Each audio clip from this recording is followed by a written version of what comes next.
Rain tapped faintly on the window pane, a soft rhythm like a heartbeat that didn't belong to the present moment. Claire Hammond stood alone in her apartment, staring at the brown cardboard package on her kitchen counter. No return address, just her name, handwritten in faded black ink. The rain outside wasn't heavy, just enough to make the world feel slower, quieter, like it was holding its breath. Her fingers hovered over the box but didn't touch it. Not yet. The city around her moved on as if nothing had happened. Buses rumbled past. A neighbor yelled something about leaving their keys again. The fridge hummed. But in the center of her small kitchen, time had stopped. She hadn't ordered anything. She never ordered anything. Claire lived quietly, without clutter, without expectation. Everything in her world had a place, and surprises didn't belong to her life. But the box did, somehow. She sat down. Her hands trembled only slightly as she pulled the first strip of tape away. Beneath the cardboard flap, she saw a flash of fabric, light blue, and something glinting silver. The fabric was a child's shirt, faded, folded neatly. She recognized the tiny embroidered butterfly near the collar before she could stop herself. And just like that, 20 years collapsed into nothing. Asheville, North Carolina, autumn, 20 years ago. The trail through the woods had always been quiet, but that morning something was wrong. The air was still, too still. No bird song, no insects. Just the wind tugging gently at the trees as if warning them to be quiet. A pickup truck rumbled to a stop at the edge of the trailhead parking lot. Sheriff Hale stepped out, boots heavy against the gravel, eyes scanning the mist that hung low between the trees like a ghost, refusing to leave. He'd been here before, 20 years ago, almost to the day. The same trail, the same silence, and the same absence. The Hammond case had never truly closed. Marianne Hammond, 35. Lena Hammond, 11. Both vanished without a trace one afternoon after a walk along the Laurel Ridge Trail. They had signed in at the wooden register near the trailhead. Smiling faces caught on a disposable Kodak camera, developed days later by Claire's grandmother, but no one had seen them again after that. No bodies, no clues, no sounds of struggle.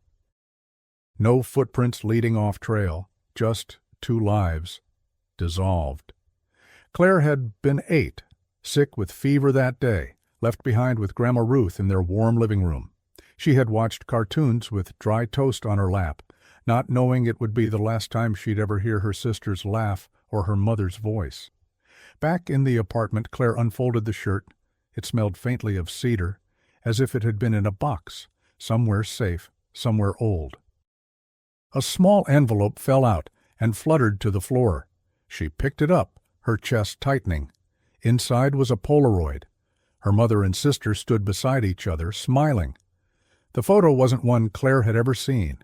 Marianne's hair was pulled into a loose braid, her eyes sunlit and alive. Lena held a butterfly in one hand. The same butterfly pendant hung around her neck. On the back, in her mother's handwriting, "Forgive me. You were always the strong one." Claire dropped the photo. The rain outside grew louder, as if it were trying to wash something away. The trail remained closed for 2 weeks after the original investigation. Search dogs found nothing.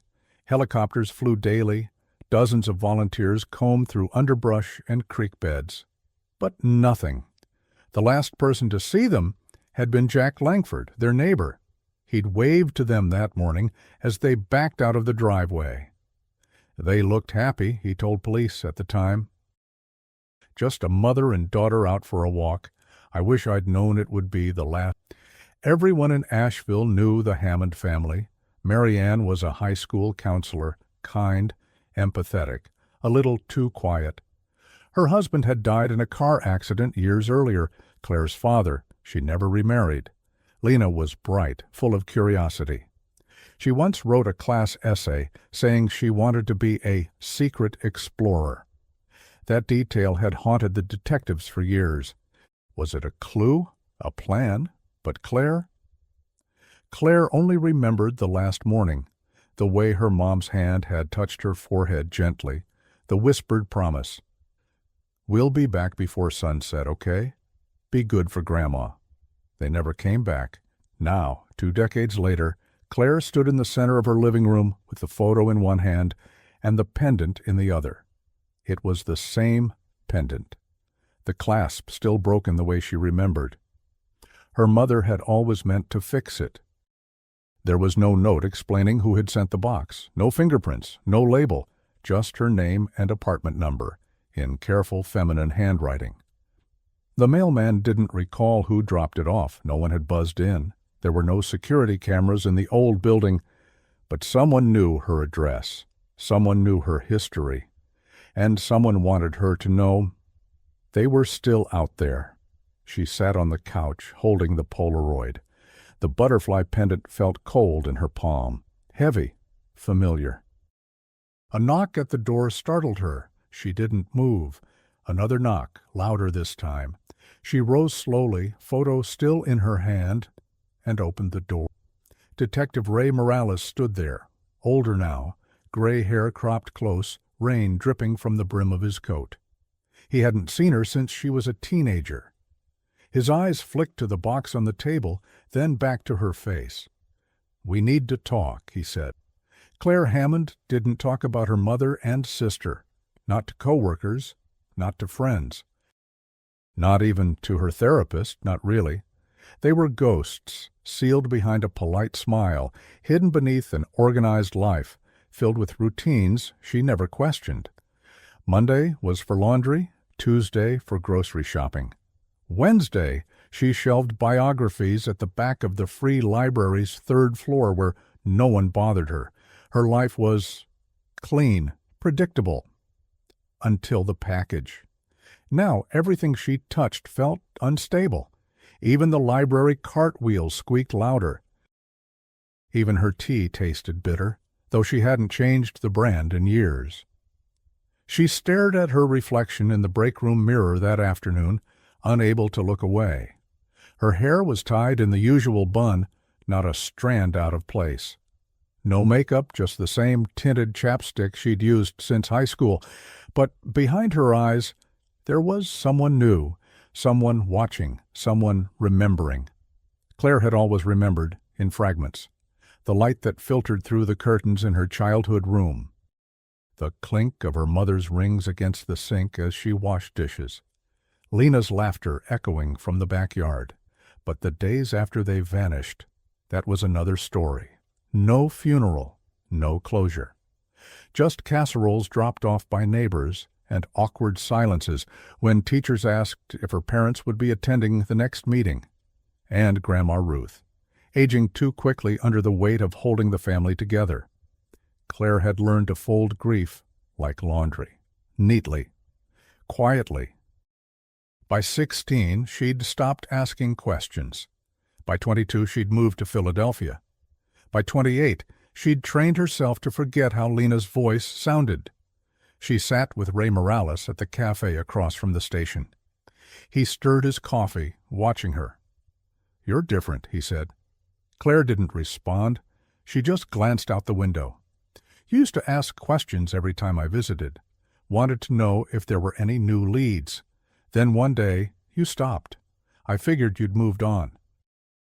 "I didn't move on," Claire said. "I moved around it." Ray leaned forward. "You sure you're ready to open this again?" Claire reached into her bag. The butterfly pendant lay in her hand, its silver dulled by time. She placed it gently on the table between them. "I didn't open it. Someone did that for me." Detective Morales had retired 5 years ago, but he never stopped thinking about the Hammond case. Something about it always felt unfinished. And it wasn't just the lack of evidence. It was the silence, the way no one in that tight-knit town had seen a thing, the way Jack Langford avoided eye contact every time Morales. Ray had taken to revisiting the files every few months, as if the answers might have changed with age. Now the pendant sat in front of him, cold and undeniable. "This is what your sister was wearing," he said. Claire nodded. "My mom's handwriting was on the back of the photo," she whispered. "It's her. I know it is." Ray tapped his fingers on the cup. "Then we go back." Claire hadn't been to Asheville in 11 years. The last time had been for Grandma Ruth's funeral. The town looked the same and completely different. The diner on Main had changed owners, but the scent of fried okra still lingered in the air. The bookshop was now a boutique. Kids biked down the same sidewalks she and Lena used to run barefoot on in summer. She rented a small room above an antique store near the courthouse. It had creaky floors, no TV, and smelled faintly of dust and pine, like the past had never really left. The next morning she stood outside her childhood home, peeling white paint, shutters sagging, empty. A "for sale" sign hung crooked near the walkway, half covered in weeds. She stepped onto the porch and closed her eyes. She could almost hear it. Her mom humming in the kitchen, the sound of pancakes flipping. Lena yelling, "Come look," from the yard. A rustle made her turn. An elderly woman stood at the edge of the fence. "Claire?" she asked, cautious. It was Mrs. Nash, her mother's old friend. The woman hadn't aged well. Her hand shook as she clutched a small grocery bag to her chest. "I didn't know you were back," she said. "I'm not staying long," Claire replied. "You look just like your mama. Same eyes, same worry." Claire tried to smile, but it didn't reach her eyes. "You should come by the church Sunday," Mrs. Nash added, already turning away. Some folks still remember. Claire didn't say anything because remembering wasn't the hard part. It was what you remembered when no one else wanted to. Back at the antique store, Claire found something unexpected in her room. A newspaper clipping, yellowed with time, slid under the door, no note. Just a headline from October 2005, "Mother and daughter missing. Search suspended after 10 days." And beneath it, in red pen, "She wasn't supposed to be found." Claire's breath caught. She opened the window, peering down to the empty street. No footsteps, no cars passing, no shadow watching. But she could feel it. Someone had been there. The memories began to bleed in more vividly now. The smell of her mom's perfume, the softness of Lena's voice reading her bedtime stories. The necklace, how Marianne had called it, her wings. "I wear this to remind myself that I can always fly away if I need to," she once said, brushing Claire's hair before school. Claire hadn't understood back then, but maybe her mother had meant it. She met with Ray the next morning at the old police station, now converted into a municipal office. He brought the box with him. "Fingerprint analysis didn't pull much," he said. "Could have been wiped." "Did you check handwriting databases?" He nodded. "Nothing conclusive. But it does match your mom's samples from the school yearbooks." He placed a folder on the table. Inside was a copy of an old incident report. Claire blinked. "What's this?" "Filed a month before they disappeared. Your mother reported a break-in. Said she thought someone had been inside the house, but nothing was taken. She didn't want to press charges." Claire had never heard about this. She told the responding officer she felt like she was being watched, Ray asked. Claire stared at the page. She was scared. Ray nodded, and suddenly 100 things made sense. That night, Claire sat on the floor of her room, the pendant looped around her fingers. There was a knock at the door again. This time, softer. No one, just a shoebox on the hallway floor. Inside, she found a stuffed animal, a small, faded bear. Its right ear had been sewn back on, by her. She remembered it. It had been Lena's favorite. Her hands shook as she lifted it out. Taped to the bottom of the box was, "She didn't want you to forget." The smell hit her then, dust, cedar, and something else. Smoke. The hallway was filling with it. Someone had set fire to the stairwell. She ran, bear still in hand, heart pounding, and somewhere behind her, in the hallway's haze, a figure stepped back into the shadows. Claire coughed as she stumbled through the thick, gray smoke. The hallway pulsed with heat behind her. The fire hadn't fully taken, but it was real. The flames curled at the bottom of the stairs, licking upward as if reaching for her. She gripped the bear tighter in her hand, heart hammering. She could barely see. Her legs moved on instinct, past the antique store's stairwell, into the back exit, and out into the alley behind the building. Cold air hit her lungs like a slap. She bent over, coughing violently. Someone had tried to trap her. It wasn't an accident. There had been no electrical smell, no warning. And the figure in the haze. Someone wanted her out, or gone. But why send the bear first? She looked down. The note was still taped to the bottom. She didn't want you to forget. Who was she? Her mother, Lena? And why now? Detective Morales paced outside the fire-damaged building while the fire marshal wrapped up his... No accelerants found, the man said. Could have been faulty wiring, but hard to say. Claire remained quiet.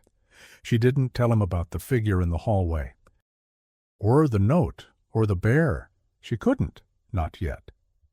Instead, she stared across the street at the reflection in a shop window.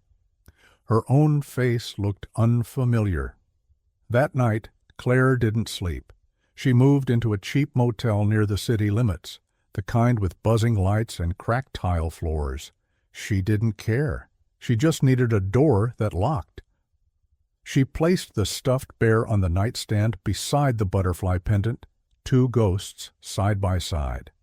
Around 3 a.m. she sat up suddenly.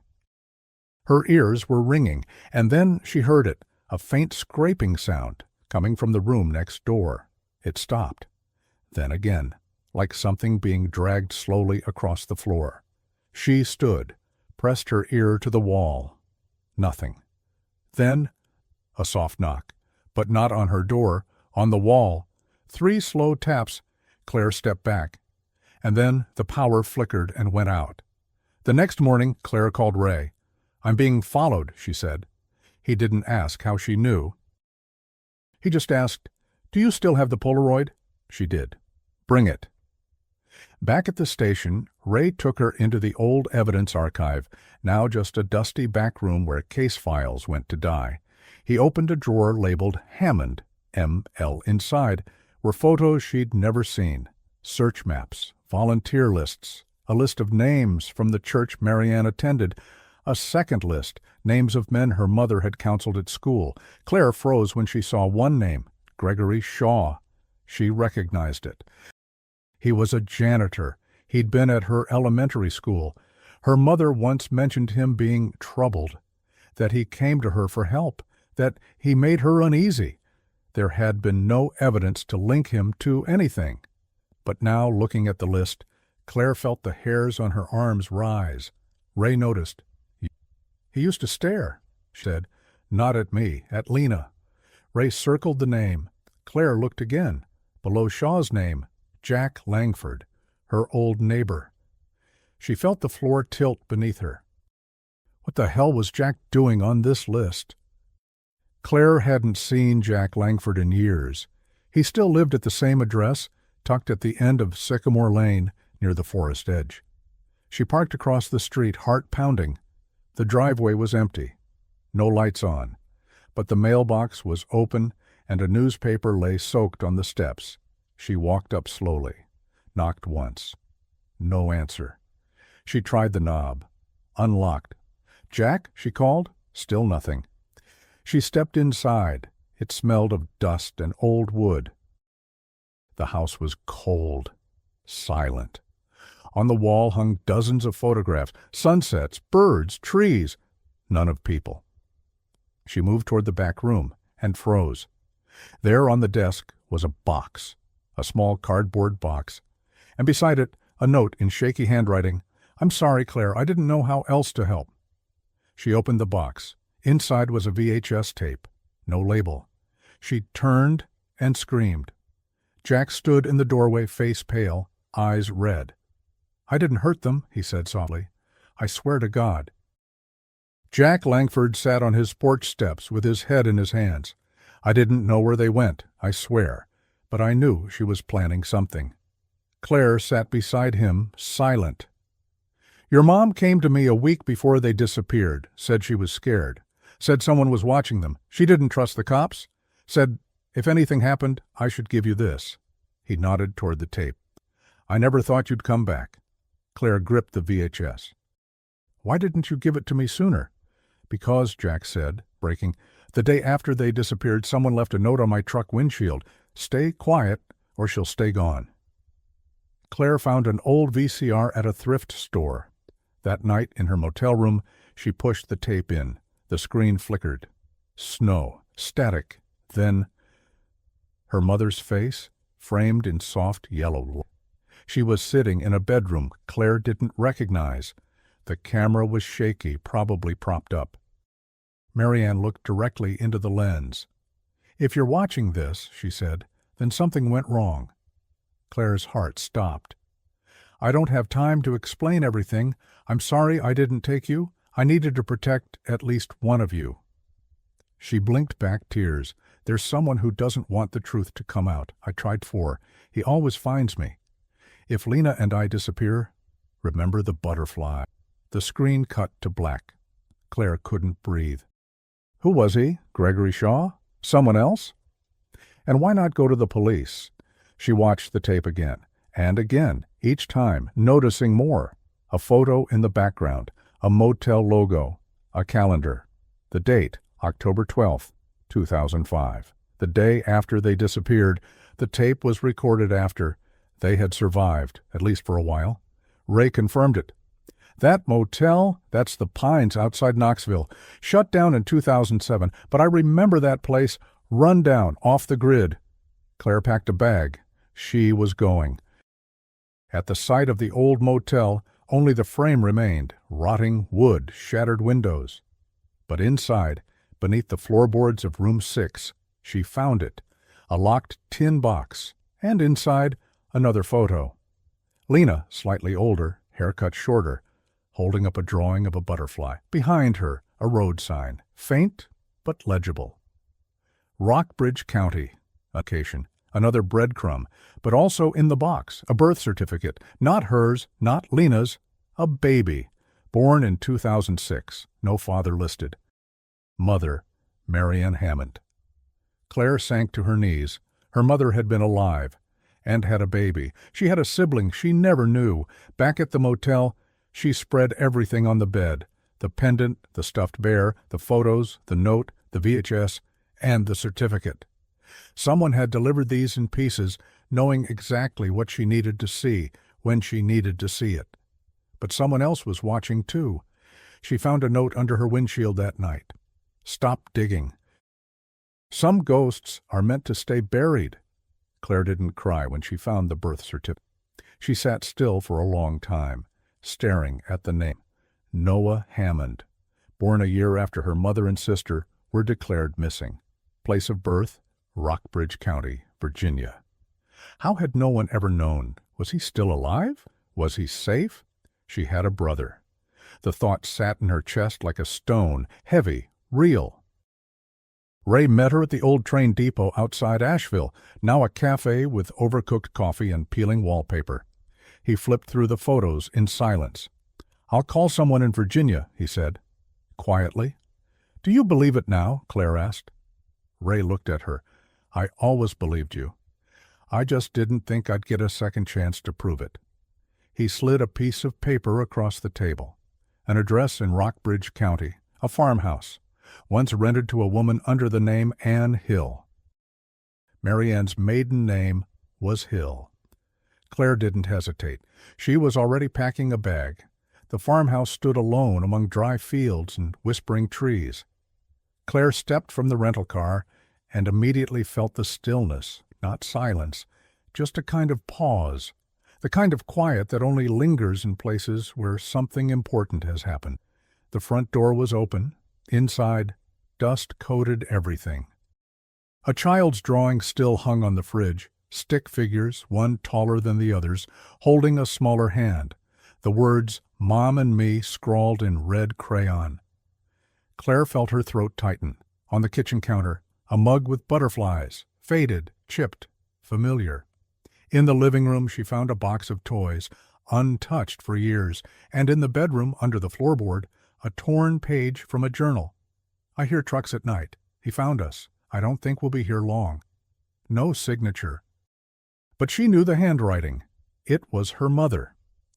Back in town, Claire tracked down the name of the landlord from county records, a woman named Judith Emmons, 62, now living in a care facility in Lexington. She visited her the next day. Judith's memory was frayed, but when Claire mentioned the name Ann Hill, something lit up behind her. She had a boy, Judith. Sweet kid, big brown eyes. They left in a hurry, middle of the night. Didn't even take the dishes. Did she say why? Judith nodded slowly. Said someone dangerous was looking for her. Asked me never to tell anyone where they'd been. So I didn't. Claire squeezed her hand. Do you know where they went? No, Judith whispered, but she said she was headed west. Said the mountains were safer.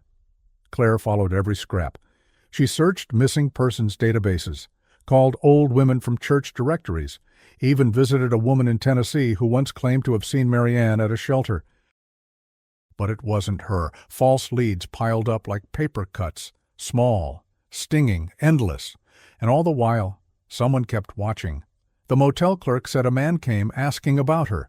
Her car's side mirror was shattered one morning. Her phone buzzed with blocked calls that never spoke. And then another envelope. No return address. Inside, a photo of a teenage girl. Claire's breath caught. It was Lena, but older. She looked about 16, different haircut, a bruise beneath her eye. And on the back, she didn't want you to find her. Claire collapsed into a chair. It wasn't over.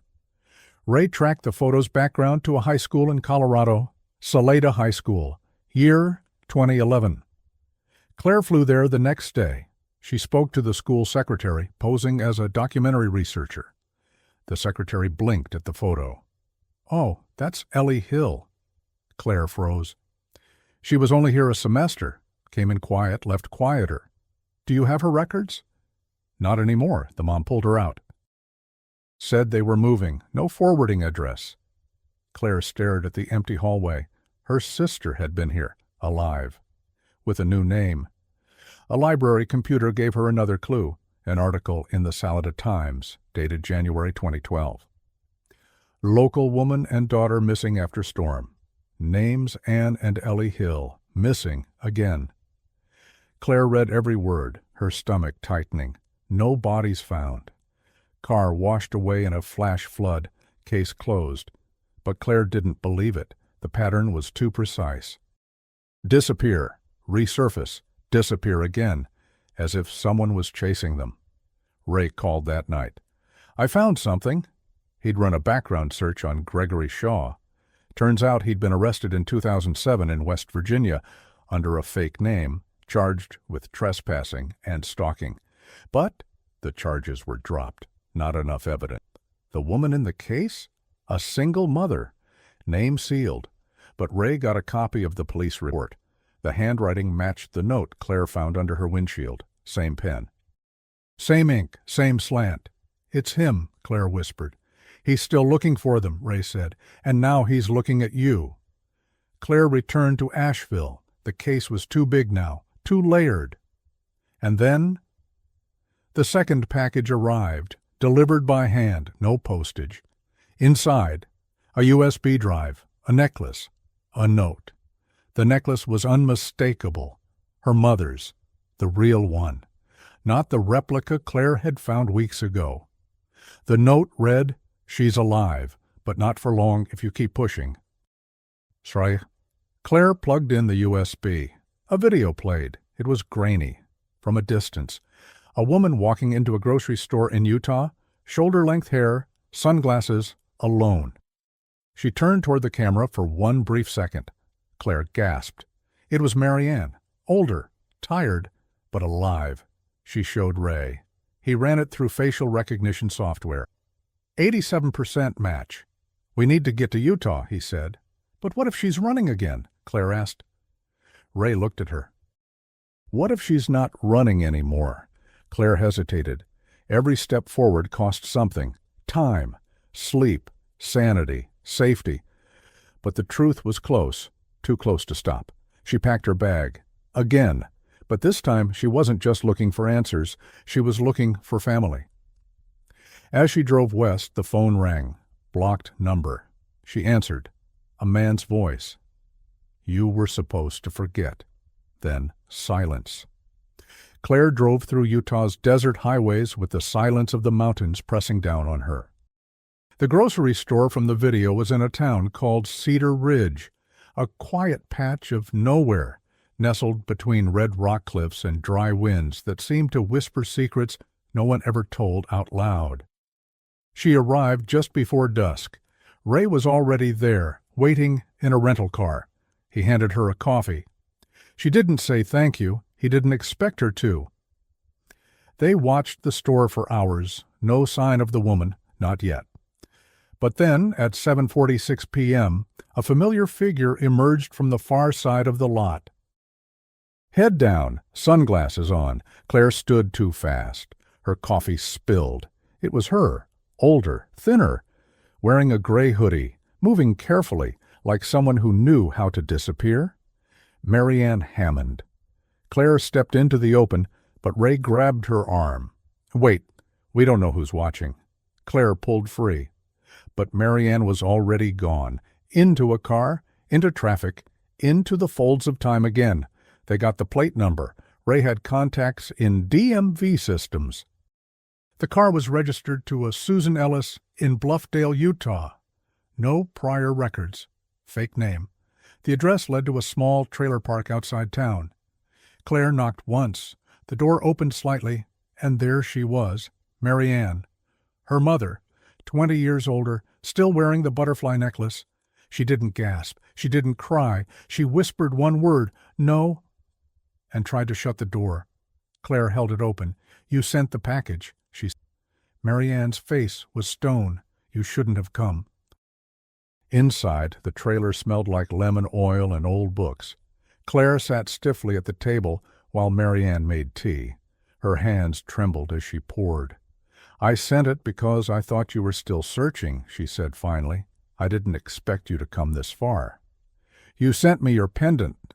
You sent me Lena's shirt, the photo. I needed you to remember, not reopen it. Claire leaned forward. Is she alive? Marianne looked up. Silence. Then finally, yes. Claire's chest collapsed. Her fingers gripped the table. Where is she? She doesn't want to be found. The story came in pieces. After the disappearance, Marianne had taken Lena and run, changed their names, lived off cash from a hidden account. She'd been in an abusive relationship, not with Claire's father, but with someone she'd met years later, Gregory Shaw. She hadn't told anyone, not even the police. He worked at the school, friendly, trustworthy, then obsessive. When she tried to cut contact, he began showing up at her house, leaving drawings on the windshield, notes in her mailbox. Once she woke to find him in the backyard, just watching. She reported it once. Nothing happened, so she ran. She staged the disappearance along the trail. She wanted Claire to be safe. The only way was to leave her behind. Claire couldn't speak. The betrayal burned, but it was tangled with something deeper. Understanding. I was 8, she said. I waited every day for you to come back. I know, Marianne whispered. I watched you grow up. From far away, always far. And Lena? Marianne's eyes darkened. She ran away when she was 16, said she wanted to live her own life. We haven't spoken in years. But the photo, she sent it as a warning. She's still afraid of him. Claire shook her head. So he's still alive, still chasing you. Yes, Marianne said. And now he's chasing you too. They talked through the night. Claire learned she had a brother, Noah, now 18. He lived with foster parents in Idaho. Marianne had given him up when the fear became too much. She hadn't wanted him to grow up hunted.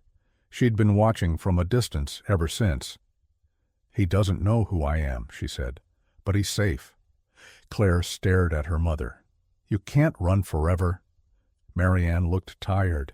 But I did, for 2 decades. And now? A knock at the trailer door. Both women froze. Ray's voice. It's me. Marianne opened the door. He stepped in. looked at her. "It's good to finally meet you." She looked at the badge he no longer carried. "You're not here to arrest me?" "I'm here to protect Claire." Ray made calls, pulled favors. He got them into a safe house 50 miles away. But that night someone broke into the trailer, ripped cushions, tore through drawers, left no message this time, just an open window and a single butterfly pendant crushed underfoot. It was a warning. He knew they were close. Claire couldn't sleep. She stared at the ceiling of the safe house, trying to process everything. A mother who vanished to protect her, a sister who disappeared again, a brother she'd never met, and a man still lurking at the edge of everything. She turned to Ray. "We need to find Lena." Using Ray's resources, they traced a cell phone registered in the name Eleanor Hill to a bus pass purchase in Denver. Claire boarded the next bus.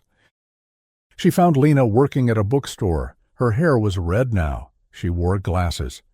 And when she saw Claire, she froze, then walked away. Claire followed her to the alley behind the shop. "Lena, please." She stopped, turned. "Why now?" Claire didn't know what to say. "I thought you were dead." "I wanted to be." They sat on crates, in silence. Then Lena spoke. "He found me last year. I moved again. I always move. You sent the photo." Lena nodded. "I thought maybe you'd stay away if you saw what he did." Claire touched her arm. "We can stop him." "No," Lena said. "You don't stop someone like him. You survive them." Claire looked into her eyes, not the sister she remembered, but the sister "We do this together." Back at the safe house, they formed a plan. Lena had tracked Gregory's movements online. He was obsessed with Marianne. Posted anonymously in forums, wrote cryptic blog posts. Always the same themes: forgiveness, obsession, wings. They baited him. Claire posted a message on a forum he used. "I still wear the necklace. I'm ready to come home." It didn't take long. An email arrived the next day, no words, just coordinates, a cabin. Near the original trail where they vanished, full circle. Ray didn't want to go, said it was too risky, but Claire knew they had to. "If we don't end it now," she said, "it never ends." They drove in silence. The forest was darker than Claire remembered, thicker, colder. The cabin stood alone at the edge of the ridge, a flicker of light in the window. They stepped inside. No one. Then a voice from the shadow. "I knew you'd come back." Gregory Shaw stepped forward, older, gaunt, smiling, and behind him, Noah, 18, confused, frightened, Claire's brother. The silence in the cabin was deafening. Claire stared at the boy in front of her, Noah. 18, just as her mother had said. His hair was too long, his hoodie too thin for the mountain air. He looked at her like he'd never seen another human before. Gregory Shaw stood behind him, hand on his shoulder, like a puppeteer. "You don't belong here," he said. "None of you." Lena took a step forward. "Let him go." Gregory smiled, slow and cold. "I gave him a life, a roof, food, protection, while you all ran." Claire's fists tightened. "You took him." "I found him," Gregory corrected. "Your mother abandoned him." Marianne's voice cracked from behind. "I gave him away, to save him." Gregory turned. "You gave him to a system. I raised him." Claire stepped between them. "This ends now." Gregory reached into his coat. Ray moved instantly, pulling Claire back. But it wasn't a weapon. It was a journal. He tossed it on the table. Noah flinched. Claire opened it. Her breath caught. Drawings, dozens of them, butterflies, eyes, chains, a woman's silhouette with broken wings, page after page of obsession. "Do you see now?" Gregory said. "We were always meant to stay connected, all of us, a family." "You're sick," Lena whispered. "No," he replied, "I'm awake." Ray quietly moved behind Claire, signaling with his eyes. "Stall him." Claire looked at Noah. "Do you believe him?" Noah's voice shook. "He said you left me, that you were dangerous." Claire stepped closer. He lied. I don't know who to trust. You don't have to, she said. You just have to choose. Gregory's smile faded. He stepped toward Claire.